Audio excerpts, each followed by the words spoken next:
fiction, science fiction, horror, fantasy, crime, LGBT, thriller. You have now entered the House of Mystery with your hosts, Eric Shapiro, David North Martino, John Copenhaver, and Al Warren. Heard on KCAA 106.5 FM Los Angeles, 102.3 FM Riverside, and 105.0 AM Palm Springs. Welcome back into the House of Mystery, and I am the one and only Al Warren. You are, Al. The one and only. The one and only. That's right. I don't know where this should be the last show before my summer break. Summer break? What are you going to do? Work. This show is the only thing that keeps you out of trouble. It's the only thing that keeps me grounded and keeps me in a regular holding pattern, 5 days a week or 4 days a week over the summer. And this is crazy because I'm still going to be doing things. Well, I've got a couple of big interviews lined up to do live, and it's great. That's about it, really. I mean, and then I've, some research, but I'm going to take it easy. Well, you should. Yeah, because I'm getting old. I'm getting old. I know the feeling. Yeah, well, you wait. Think of today and add 10 years. No. Going to get worse. I don't want to. Yeah, so life is a horror, not a hooer, a horror. Mm-hmm. Well, sometimes, but sometimes. Well, speaking of that, we've got a horror author, not a hooer. So now his new book, Wolf at the Door. Okay, and his name is Joel McKay. So thank you for being here, Joel. Yeah, thanks for having me, Alan. Good to chat. Well, we'll see. We'll see. We'll find out. We'll see if you hang up. I mean, you're way up north, in innocent Canadian. Is that still the impression that people have south of the 49th, that somehow this country is like a more innocent, pure version of the lower 48? Yeah, I think so. I think for the most part, even when the truckers came across and did all that stuff, it was still kind of, oh, wow. It's still, people have that. But, we were talking to a guy a week or two ago, interviewing some guy that out of the BBC that does books, and he travels all over, and he had a really good, I think, opinion about how each country is really like a personality, like Canada, like Russia, China, the States. They all have a personality, and they keep on doing things over and over that fit the personality. And sometimes people get surprised when something like with Russia that happened here with the war and stuff, that people are like, oh my God, I didn't expect that. And you hear that, and you think about it, like he was saying, but Russia is a person. Think of it as a person and all the things they've done. And if you think of it that way, it's not necessarily a surprise. So I think it's the same terms in Canada. I think that you have so many years of being sorry. Yeah. Well, it's funny too, right? Because I think you're right about that. Like, I think there is kind of some truth to the stereotype, but you get into Canada, and I mean, here's a country that, okay, it doesn't have the revolutionary history that the United States has, and it didn't have a civil war. But, we volunteered to fight in 2 world wars and other wars, not because we were being directly attacked, but because, we thought it was either the right thing to do or we needed something to do. And you got a country here of 38 million people who, suffer through winters every year and manage to survive it and just keep going. And so, as a Canadian, I find it kind of hilarious because you live in the thing and you're like, yeah, I don't know that we're all that nice. Like, I've been all over this country and I love this country. I don't want to live anywhere else, but I've also spent a bunch of time in the US, and my opinion of the US is man, Americans are way nicer than some of the people I've run into in, different parts of Canada that shall remain nameless at this point in time, but have left an impression on me. And certainly, other places too. So I think you're right. I think there's a truth to the stereotype, but at the same time, you dig a little bit deeper and you find all these layers of things and you think to yourself, yeah, I don't know that Canada is the way that people think it. But I will say this. The PR, whoever we've got doing our PR for us, that we're some kind of lovely, peaceful country that gets along with everybody. I mean, they're hitting it out of the park, and let's just keep going with that. Well, but living in both and dealing with both, I think people humans as a race have issues and things the same everywhere. And so I don't think that's any different. So you can come across a real mean person or a racist or a hateful ogre in any country, anywhere. But it's just, I think it's more about what's more acceptable or what's part of the mainstream at the time, maybe. Americans are also much bigger at selling themselves on everything, Yeah, I think that's in the DNA. Like that does strike me that there's this fundamental difference when the U.S. decided to, thumb its nose at the Union Jack a couple hundred years ago, that basically wrote a destiny that was something along the lines of, guess we got to do this on our own. So if we're going to do it on our own, then we're going to make it into something, and it's got kind of this entrepreneurial sort of go out and get them kind of reputation around it. Whereas Canada's a country where, we became a country because we negotiated a legal agreement with the empire and we're born out of that, right? And so we definitely more reflect that sort of subtle approach to, achieving your independence versus dumping boxes of tea into, Boston Harbor and, writing down what we wanted to become on paper. Yeah. It's a more subtle way. It's kind of that passive aggressive. Now, I think that is a great term for Canada. Yeah. And I mean that in the most loving way. It's a passive aggressive. I think there's some truth to that, though, in the comedy too, right? Like there's this, when you see Canadian comics, there's this, there is a passive aggressiveness to us. There's a dryness to it. And there's usually, like, in between the passive aggressiveness and the dryness, there's like this thinly buried layer of absolute rage. And like, it's in there. Like, if you pay attention to the jokes and you watch it, you see it's like right under the surface, like that person's really angry. They're hilarious, but they're actually enraged, but they haven't found the way to just be angry. So it comes out in like some kind of a, Canadian dry wit or humor, or as you say, passive aggressiveness, right? Yeah. So, then they say sorry. Yeah, they say sorry, which is the thing. It's totally a thing, and I'll cop to it. If I say sorry at some point in this interview, then there you go. And I'm sure I'll say half a dozen times. Yeah, it's already come up a few times, right? Yeah. That's okay.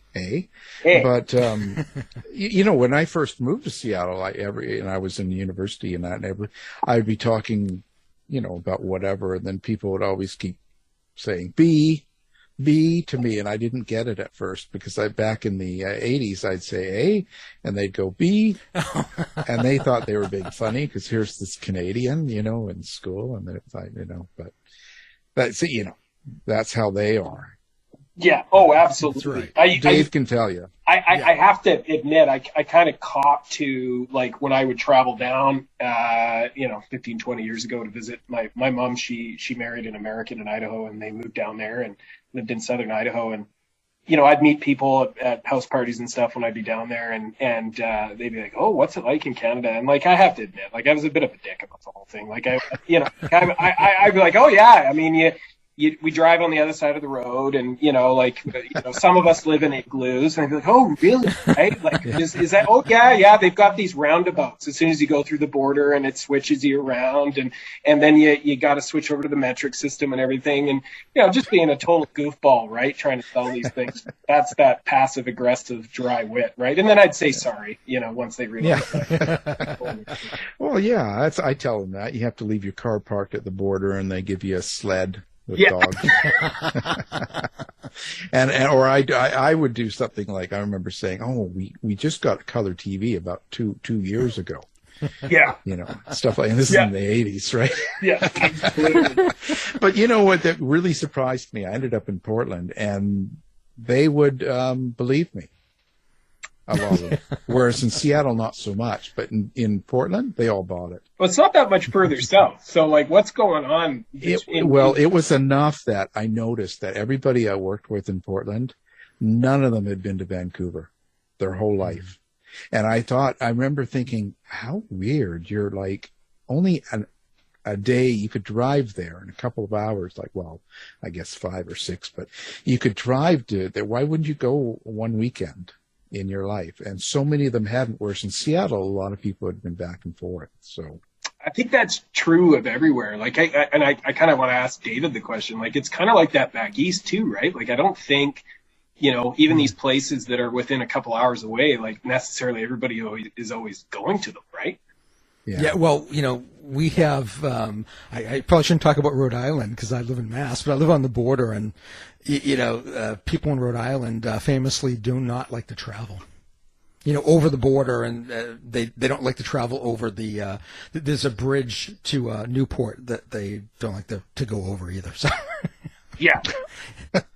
And it's like Warwick isn't too far, but West Warwick is too far. Well, that's the joke. You get like this though. I know, I live up in northern BC, right? It's big area, and so I live in Prince George, and it's big area geographically, not by population. There's only 80,000 people in Prince George. But you talk to people in Prince George, and have you ever been out to Smithers? Have you ever been up to Mackenzie? No, but they've been to Vancouver, they've been to Mexico, they've been to Seattle, they've been to Los Angeles, but nobody bothers to go any further west or any further north, right? And I remember, even the last few years I lived in Vancouver because I was born and raised there. I grew up outside of Vancouver in Burnaby and Coquitlam, which is bedroom communities. It's a 20-minute drive, and I was in Vancouver all the time. But when I lived in downtown Vancouver, you weren't going to catch me going east of Main Street. I think you get into these bubbles, and and your lifestyle is such, and the culture of it is such that you're just that's too much effort. I'm not going anywhere. Well, I wouldn't go anywhere in East Van. What are you talking about? Even on a sunny, good day, and I was being driven there, I'd be like, no. Oh, well. Do you find Canadian horror to be similar to what mainstream or American horror is? Or, because you've got this book out now, do you find you fit in with what's going on? I don't know. It's a good question, and I don't know if I fit in. I kind of wrote this thing that I thought, kind of made me laugh, and had no idea whether or not it had a place, had an audience, or anything else. I think there is a bit of that, though. There was a movie that came out in Saskatchewan a few years ago. It's a werewolf too. It's called Wolf Cop, and there's a second one, and it's this over the top Saskatchewan movie. Hold on, did you say Wolf Cop? Yeah, you got to watch it. You have to see it. Joe Bob Briggs did one of his drive-in specials on it, and it's just so over the top and awesome and hilarious and violent too, right? And I think there is this vein of Canadian humor. It's happening in the States too, but you're writing horror, you're kind of writing comedy, but the comedy is almost positioned in a way that it's funny in two ways. It's funny in the sense that the joke itself lands, but it's also super self-aware. Hey, you guys know that when I'm writing this thing is absurd. We're all in on the joke that this entire story is absolutely ridiculous and absurd, and what's happening right now is just really over the top, right? And I do think that's a theme that's popping up, and I do think that's kind of speaks to this self-awareness that exists, or self-consciousness that kind of exists in Canada and Canadian humor generally. So I suppose it's not surprising that, there'd be some hoser from Northern Canada like myself that would, write something as ridiculous as I've written here. But I'm certainly not alone, and horror comedy is coming out of the US and it's popping up all over the place now. So, which is nice to see, because it's in my point of view, it's a good entry point into horror, because I think for folks who, don't often like horror or don't think of it, they look at it and maybe it's an intimidating thing. They're not sure how to access it. Maybe they don't want to be scared. And horror comedy is kind of an adult version of Goosebumps. It gives you a step into that world to, have a laugh and not, have to worry about not sleeping at night for a little while, and then decide if you want to go any deeper. Yeah. I think that in itself is part of what the Canadian part of it is, right? Because in a sense, Canadian itself, I don't think we take ourselves too seriously. No, matter I think how, that the national pastime is in, not taking anything, really too seriously, except for, public sector healthcare or something like that. I think we get pretty serious about that. But other than that, you're right. Yeah, and driving the school zone speed. Yeah, that's right. Yeah. Things that are very much, rules based, or, then, you'll hear about it from a Canadian. But outside of that, we're not too fussed by much. Yeah, and I think that sort of fits, because I've noticed being in the States a lot of my adult life, a lot of Americans don't get my sense of humor. And at times I get bite back from it, You think it's because we're too cutting, or? It's a combination of cutting, but also because I don't take it seriously. Like, I laugh at a lot of things that Americans think I should be really, because, in the last years, people get really, really serious about, let's say, their politics or whatever. And I just kind of make fun of it all. Yeah. I just, you can be serious about subjects and talk about it seriously, but really we're on the radio, we're on TV, we're doing media stuff on politics. It's funny. Yeah. We're not solving problems, is what I'm saying, by what a lot of people do on talk shows. So, I don't know. I just sort of go so far, and then I kind of try to have a little bit of humor with everything, because we have some really dark artists and writers and people on the show that have serious subjects, but I've got to have a little bit of humor. Dark humor is kind of good in a way too. I think it's a sense of relief. Well, yeah, like I would agree with you on that. I think it helps you to deal with things. Like, it's, I think I kind of come by it honestly in some sense, because it's just kind of the house that I grew up in. Like, I grew up in a bit of a dysfunctional house, and I was exposed to things at a young age that perhaps, are not ideal. And I was a journalist in one of my first careers. And so that, you see a lot of stuff, and when you see a lot of stuff and you talk to a lot of people and you're dealing with heavy issues, you tend to start to get like this gutter sense of humor, right? And you got to be careful about that, because you don't want to become jaded and cynical. But I think it lends itself to, I don't know if it's scar tissue or an emotional resiliency. Some psychologists out there will be able to better describe exactly what my neuroses is better than I can. But I would say that it lends itself to being able to look at a horrible situation where, werewolves are ripping a family apart at a Thanksgiving dinner and make it really more comedy than horror. And that's exactly what the book is. And it seems to be that I tend to gravitate toward that. In my writing generally. I was going to say that I'd surely like to know who exposed what to you when you were young, where you're writing horror stories like this. But that's a different, Yeah, that's a whole other topic. That's like, if you is there still a call-in, personal psychology show in Seattle? Because I'll call in. Dear Abby. Yeah, exactly, right? Well, I was going to say, what possessed you to mix horror with comedy? Yeah. Do you want an actual answer? Do you want me to dive into that? Yeah. I think, well, maybe what I'll do is I'll just talk about like this one, like how did this thing come about? So this thing came about, unsurprising. You guys have probably heard this 1,000 times now because it's a thing, but it's a thing. First phase of the lockdown of the pandemic. So there I am. And, I'm in this situation where my day job is I run a fairly large economic development corporation. It's public sector that it looks after northern BC. It's a fair bit of public money.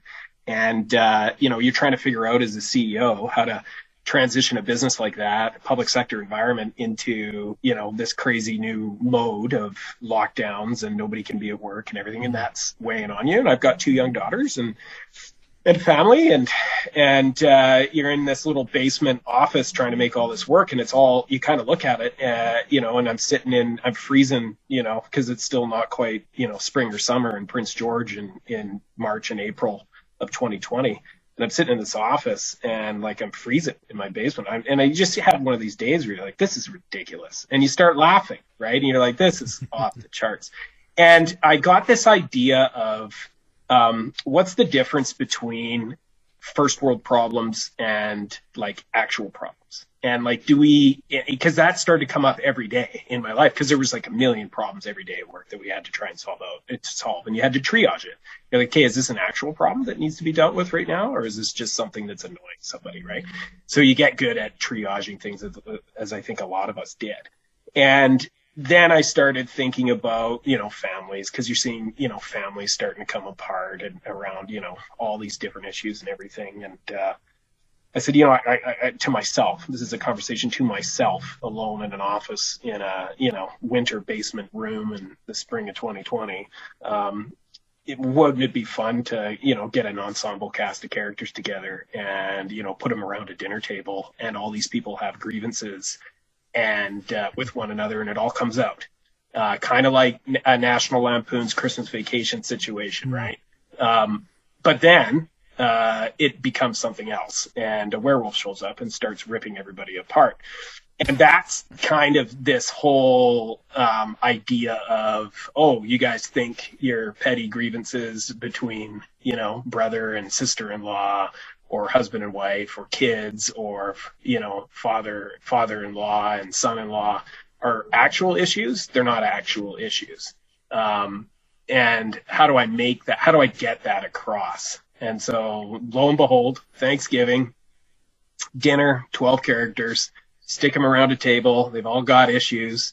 And then once, the dinner finally hits its crescendo of, absolute insanity, and everybody is mad and it's a disaster and is about to storm out, that's when the monster shows up, and they got to figure out how to work together, which in that first phase of the pandemic, we were all still under this, what seems kind of naive right now, but this idea of working together to get through this. And I mean, maybe if I tried to write this today, I'd have a darker, more cynical view of things. I don't know.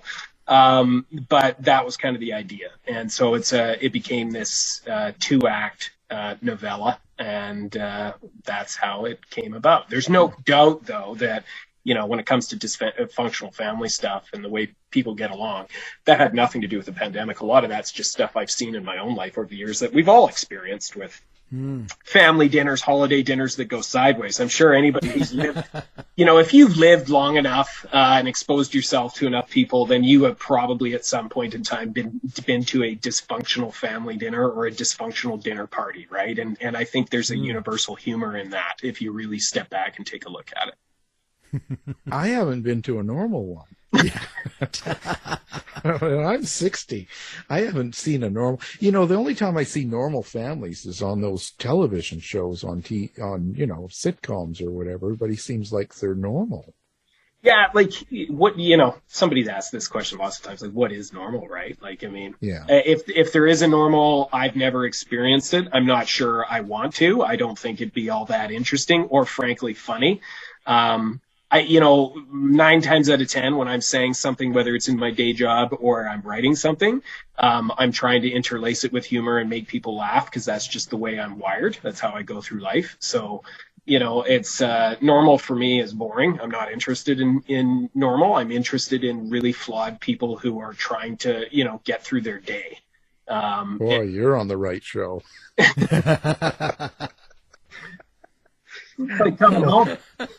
But I have to say, okay, first of all, so are you that type of writer that is in the head so to speak, of your characters? Like, do you hear your characters' voices? Do you see them? Do you what's your experience? Or is that totally alien to you? Because for me, that's totally alien, but I do all nonfiction. Whereas Dave, he's hearing voices 24/7 and doing weird stuff. So he's doing. They tell me all sorts of weird stuff. Yeah. Yeah. And I guess, the answer to the question is probably more like Dave. But to be honest with you, I can't separate, is that me telling me stuff, or is that actually other voices in my head of the characters? I have no idea. I think it probably, it's some mix of the both of them. But yeah, I think the answer is, when I'm writing these, I get enough of a visual or an idea of who these people are that they start to say things and do things that I actually didn't plan. And that becomes really interesting for me, because it's when I started and sat down to write Wolf of the Door, I had no idea where it was going to end. I knew that all I was really trying to experiment with at the time, if I take a step back and I think about it as structure as a writer, so here's the really boring part, is how bad could it get if you put a bunch of people who have history and natural conflicts with one another, but they're regular people, into a scenario together, and they're all sort of have to crash up against one another? Where would it go?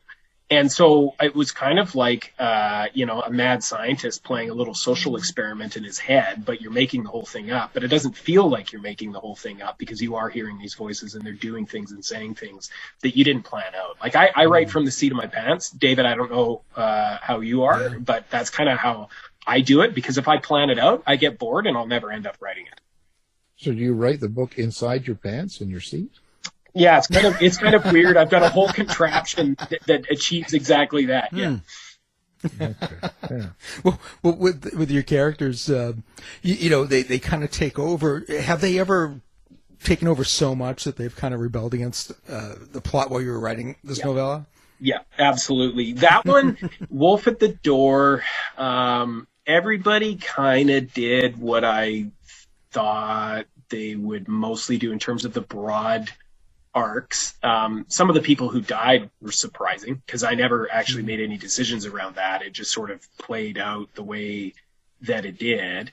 But I do have another one that I'm working on right now. I was doing some writing last night, and I had one of those moments where I was like, I didn't see that coming. And I'm like, no, I have no idea how to deal with this and where to go. And so today I find myself in this situation of okay, well, I guess I'll have to puzzle through that one. And it's a bit like not being a tradesman and trying to fix something in your house, right? You're kind of staring at it for hours, trying to figure out, how does that actually work? And where do I go with this? Yeah, writing yourself into a corner. Yeah, totally. It's always fun. Yeah. Yeah, but you're not waking up in the middle of the night with shovel in your hand or something weird like that, are you?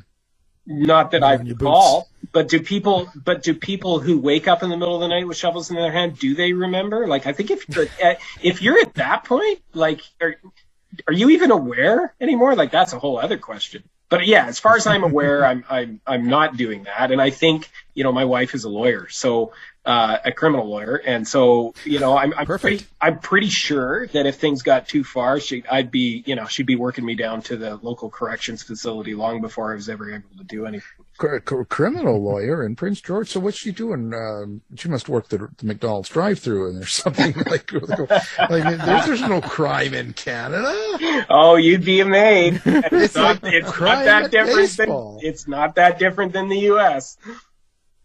But they're more polite. Yeah, they might be. Yeah, there's definitely some Canadian idiosyncrasies to it. There's no question. They steal your wallet and then say sorry. Sorry, I needed your wallet. Did you guys ever see that video that was online a few years ago? It's not a true thing, but it was a cop car and criminals, and it's called a Canadian police chase. And they're both stuck in snow, and they're both trying to push their vehicles through the snow, and while the drivers are ramming the engines to go forward instead of just stopping, getting out, and arresting them. It's It kind of makes you think of that, right? That's kind of what you think of in Canada. It's true. It's true. You walk by it and you watch it going on. No, it's not that. Sorry. So I have to ask this because, you're on the verge, you're really setting yourself up to be canceled here, right? Because your main character is Charlotte Deerborn. Yes. Now, how can you, as a cis white male, write as a woman? I can see it coming now. If not, I'm going to make sure people listeners, make sure you come down on him. Are you on Twitter? Get on. Yeah.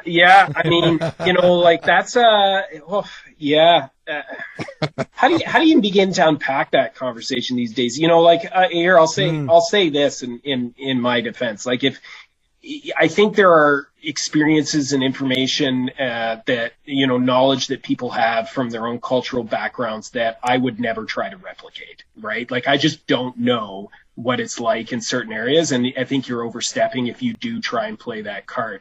But I think there are things that are universal in some cases where you can get, as an artist, you can get enough of an understanding of it that you can roll the dice and try it. I am a big believer in art that you create what you feel like creating. It's free, and it's up to the audiences in the world when you have the gumption to put it out there to decide whether or not it actually flies and it's real. And so I think it's less about rules, at least for me, of what you can and you can't write, and more about your own ability, your own knowledge, and harnessing that and then putting it out there. And if you've got the guts to put it out there, then you should have the guts to deal with whatever the criticism is, good, bad, or ugly. And if you pull it off, then at least for me so far with this book, I haven't had anybody come up to me and say that really didn't sound like what a middle-aged female spouse would say in this situation. Nobody said that to me. They've all thought it was pretty darn hilarious and kind of worked. And I will say, I mean, she saves the day in this particular case. So she's the one who's actually got her stuff together, the entire story. So maybe that helps a little bit. But that's kind of my view of it. I think you've got to be careful about setting rules and guidelines around how people create art. You should have used a different writer's name, like Jody, one that could have been a man or a woman. Yeah. And plus this thing, you see, because the truth is, if someone, it's not going to be a reader that comes after you. It's not going to be somebody that reads Wolf at the Door and goes, oh, I don't know if this doesn't sound like a real woman here talking, or something. You're not going to get that. You're going to get someone that looks at it and goes, how can this cis white male be writing about as Charlotte? That's what you're going to get. They're not going to be really judging you on what you actually wrote. They're going to be judging you on the appropriation of a woman, so to speak. Yeah, maybe so, right? I mean, maybe I've been lucky so far because nobody really knows. Well, we'll make sure that, come on, yeah. LA. I mean, you guys are going to, this becomes the experiment. Once this airs, you're like, well, let's see how this all works out for Mr. Joel McKay, right? Yeah. You'll be, if you weren't so far north, they would chase you down. If you were in LA, they'd be knocking at your door and picketing and outside with a loudspeaker. But no, that's too far. And plus it might be too cold. By the time they get up there, it's going to be winter again. And yeah, they can find me on Twitter, right? I mean, that's where the fight can be had. Well, did it even cross your mind to be politically correct in this, or to even think about that, or does that even come up when you put together a book? It does, but it did in a different way for me. I'm very conscious of, I don't know, maybe it's being a journalist, but it's also the old axiom, write what you know. So, like I try to write from the experiences I've had and the experiences of those people who I understand well have had that are close to me, that I think I can create a facsimile of that rings true and, brings an audience along. So that's kind of how I look at it. But I am cognizant of these things, not because I'm necessarily fearful, though I am aware of what the social constructs and conversation is these days. But I have another side of my whole life that was really difficult for me around even publishing this under my name, which is that I'm a public sector employee in Canada. I assume it's the same in the States. I'm not sure, but in Canada, when you're a public sector leader, and in my case, in a fairly senior role, the typical approach has been to be quiet, to not get your name out there, not have an opinion about anything, and be that professional public service. And for good reason. I understand that. And so I was quite fearful that when I published this under my name, and I actually thought before it came out, I thought maybe it should be a pen name, and I talked to a few people about it. And at the end of the day, I ultimately decided, no, this is me. People are more than one thing. People have to accept that there's nuance, and if there's consequences for me, then I'll accept those consequences, and I'll just try to handle it with whatever professionalism I can muster and try to separate the two, or at least hope people can see that I've separated the two, or I'm not using one to benefit the other. So I did ultimately decide to publish it under my name, and actually the reception has been very, very positive. I haven't had any negative consequences. But to answer your question, I was really alive to that. And that was my fear, was how's this going to look? When suddenly, not only did you come out writing a book, like if I'd written a history book about British Columbia, or, economic policy in British Columbia over the last 100 years, which is kind of, related to my day job, then I wouldn't have worried about it. But here I come flying out the door. Nobody knows this about me. And I'm writing, this is a horror comedy about, a dysfunctional, family dinner at Thanksgiving. And by the way, it's set in Prince George. And by the way, there's a werewolf and it gets ugly. So far, so good. We'll see where this kind of all goes. I could be unemployed very soon and calling you saying if you need an assistant for your radio show. Who knows? Well, I think that if you become popular through this, I think you have far more, terrifying things to worry about. Like, we found some of the most amazing pictures of you doing some of the craziest things online. So I'm sure I would be far more worried about the graphic material out there. Yeah, absolutely, right? I mean, right? Wait until they unroot the truth of Mr. Joel McKay and what he's up to in the dark hours of the night, right? It's all right there in Google. Yeah, I didn't realize wolves had sex like that. But that's a whole new, wow. I thought I was a modern guy, but. Well, you did say you're 60, Al, so I don't know. I mean, well, I don't know. I don't know. I still go to the wildest places when I can. So, but things are changing. I'll tell you, and they all call me sir now. Well, there you go. So my question to you is, when you hear that, does that make you angry, or do you feel like you've earned it? Neither feeling. I just kind of think, what, sir? What does that mean? Sirloin of beef. I don't know what that means. Like, sir? Excuse me, sir. Sir? Like, that makes no sense. Call me werewolf. That makes more sense. There you go. No, I just, it's not fitting. That's all. I don't deserve the respect. I don't know. I don't know about that. I don't know you well, but you're doing this and you survived this, so maybe you did. I know. I keep trying, but they will not cancel me, and I don't know how much I try.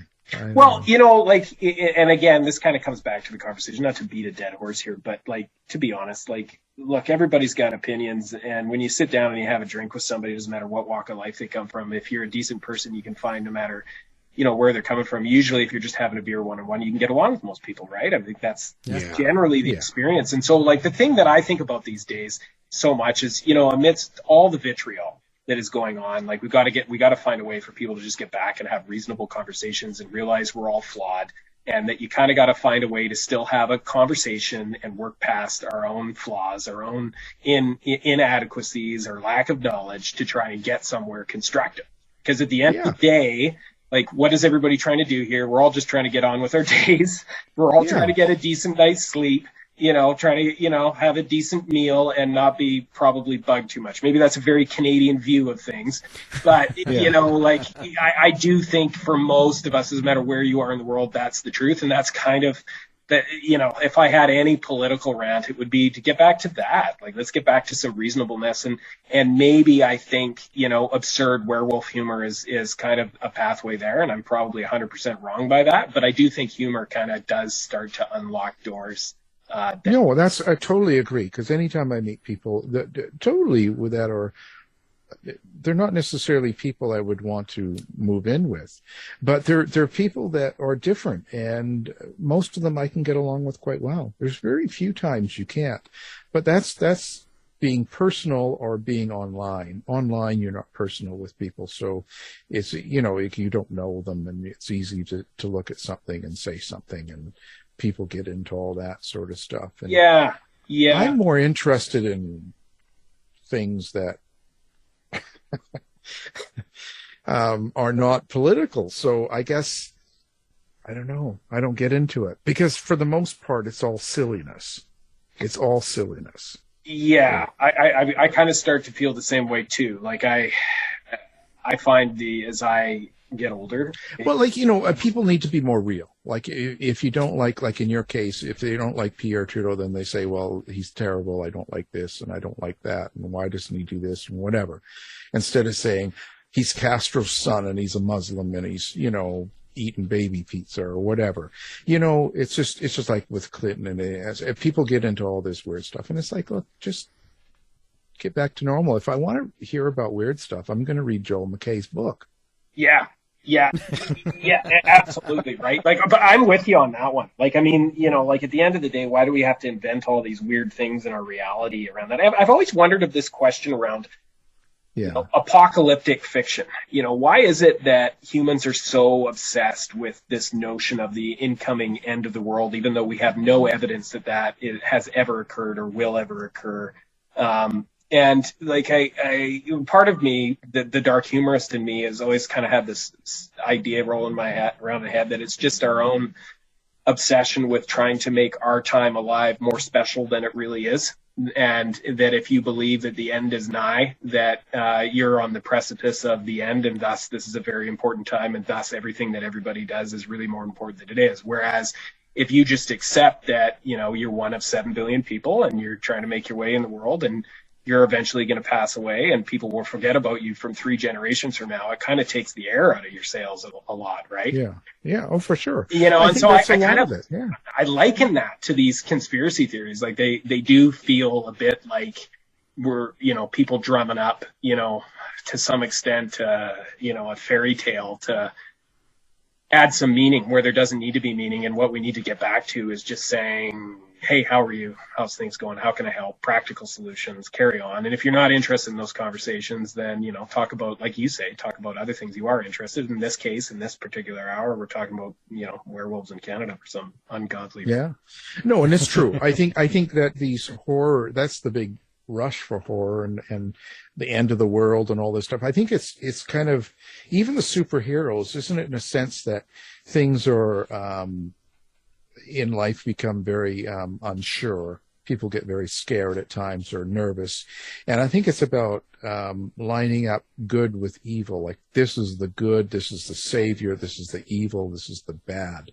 We got to stop the bad because the world's ending and we got to have the good. Like, it's kind of this superhero sort of thing. So either you're painted as Satan or you're painted as the, you know, God or a superhero or someone that's going to do the right thing and all. It's kind of this black and white sense, and werewolves and cell phones and all these evil things that are there we have to be, you know, watching for.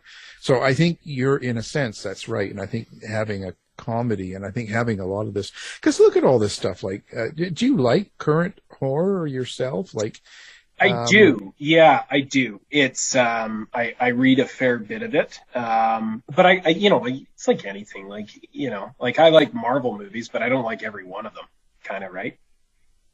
Yeah. Well, I'm just overdone with it. That's all. There's too many. Personally, you're not the first person I've met who said that. I still like them, but I get it. Like, I get when I hear that from like a friend of mine. He's like, "I'm done with the whole MCU thing." I'm like, "Yeah, okay, I get it." Right? I'm not there. I still enjoy them, but I don't enjoy all of them. You know? No. And it's like, I think I can sit it, but I just don't. I'm not. You know, if one comes out and it's at the theater, I mean, I have no problem waiting until it's streamed. You know, I'm the same way. Thing. You know, I'm not like dying to get out, waiting in a lineup to get into a crowded theater to have some kid kick the back of my seat while I'm watching, you know. Yeah. Some, you know. I'm right there with you. Yeah. Yeah. No, Dave still goes. He waits in lineups and gets out every chance. Oh, yeah. Yeah. That's it. Dave, he's psychotic. He's right into all that, you know. Yeah. Horror superheroes. Horror superheroes. Yeah. Rocky 18. Rocky 18. That's crazy. What do you want people to get out of your book? Someone picks up Wolf at the door. What is it you hope they take away from it? To be real honest with you here, like all I've ever wanted to do in my life is write stories that people would come away with at the end of it and say, that was a ripping good yarn, Joel. I enjoyed myself, and then carry on and get on with their day. That's it. That's all I want to do. I'm not here to actually say anything meaningful. I'm not here to, pass on, be the next great literary hero. I like pulp stories. I like stories for entertainment. I think there's value in that. And so if Wolf at the Door is 129 pages, and you can probably read the darn thing in 2 hours or thereabouts. And if at the end of that 2 hours you say, yeah, that was a page turner, that was pretty entertaining, Joel, thank you, then that's all I'm in it for. Are there deeper themes and stuff that I've buried in there, like some video game programmer who's buried a secret Easter egg or code in there? Yeah, there are. But that's not actually. I wasn't trying to say something grandiose with it. I was really trying to test myself as a writer with an ensemble cast to do something a bit different and make it interesting, entertaining. And if I get a reader who says afterwards, yeah, that's not Tolstoy, but it was bloody funny, I'm like, yes, score. That's what I was after. Well, speaking of funny, they say for like stand-up comedians and stuff to land a joke, you need comedic timing. And I'm just wondering if you feel there's maybe a timing or a flow that's necessary when you're writing humor in prose. I think there is. I would not pretend to be an expert in it, but I think there absolutely is. I think you can feel when you're writing, especially when you're writing dialogue, because that's typically where the humor is going to be, is a cadence to things. And I feel that, I don't know that, but I feel that as a writer, if you understand your characters and if you've painted them clear enough for your audience, and your audience is following along, and then they start peppering each other back and forth in a conversation, it can get pretty funny, pretty easily, pretty quick. But it's in the cadence, and it's in the setup, right? Like you have to have articulated who these people are and the situation that they are currently in, how they talk, their idiosyncrasies, and if you set that all up, then you can land jokes pretty repeatedly, and.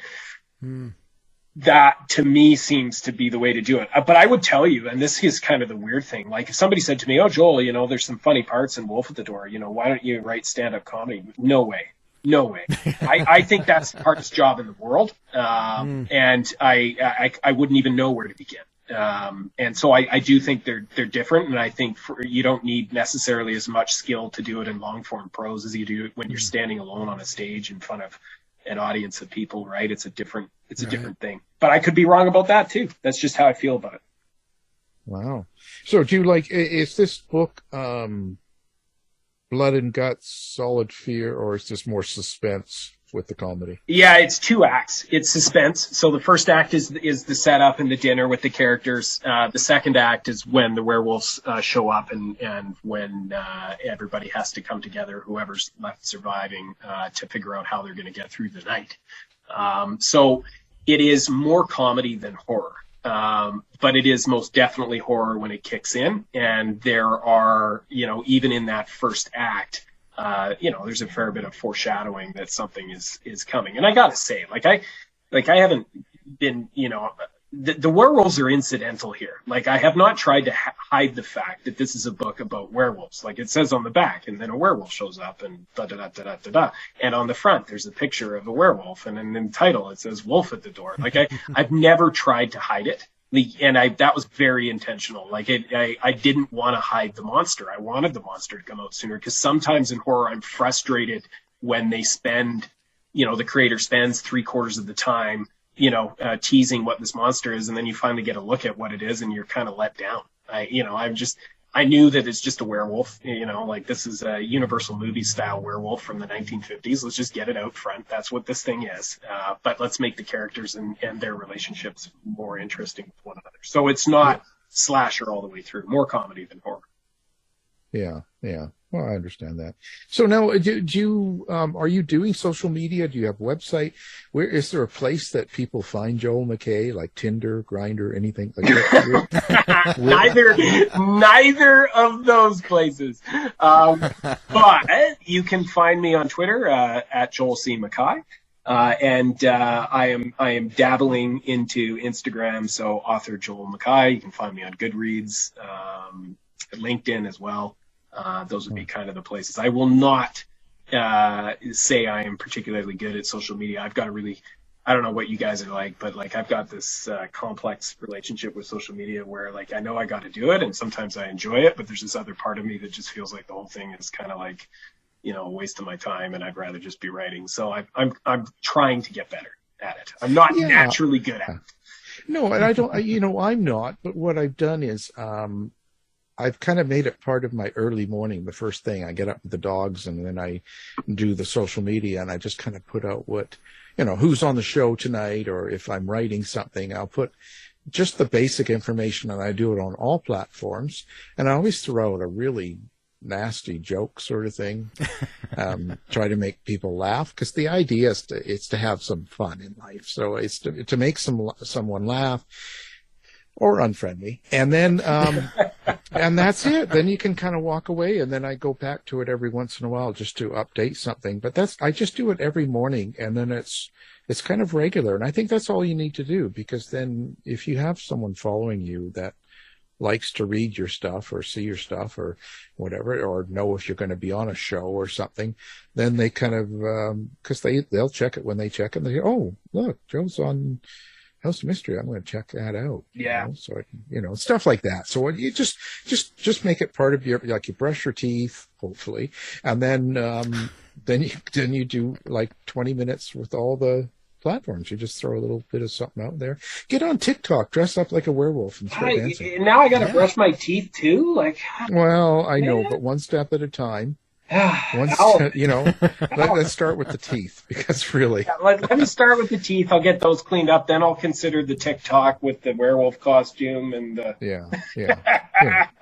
Well, just think about it. Werewolf mask. Then you don't have to wear any clothes. Then you can just dance around and just think, boy, you'll get thousands of views. Yeah, and I'm pretty sure a pink slip from my board. They are not going to know it's you. How are they going to know it's you? They'll know. It's a small province. Oh, they've all seen it before. Well, listen, there's now we come to the end of the show, but there's the last. This is the hot seat question, the most important question of the night, the day, whatever. Now, the turkey that was carved, male, female, or what? Okay, so here I'm going to cop to something.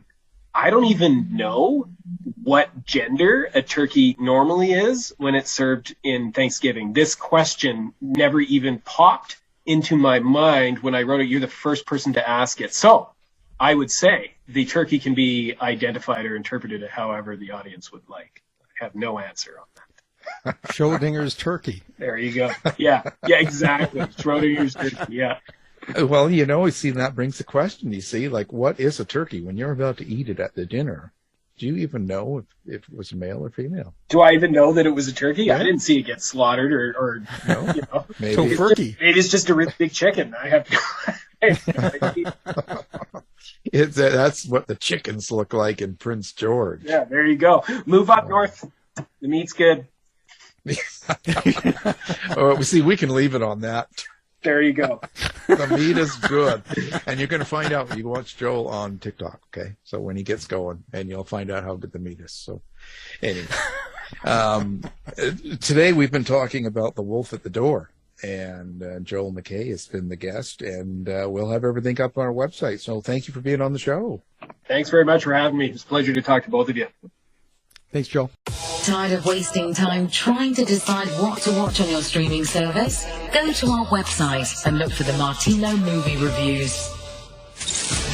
You've been listening to the House of Mystery radio show. To find out more about our guests, hosts, or shows, go to www.houseofmystery.com. Show's over for now. Was it as good for you as it was for me? Well, good night. This has been a production of Something Weird Media. I'll be back.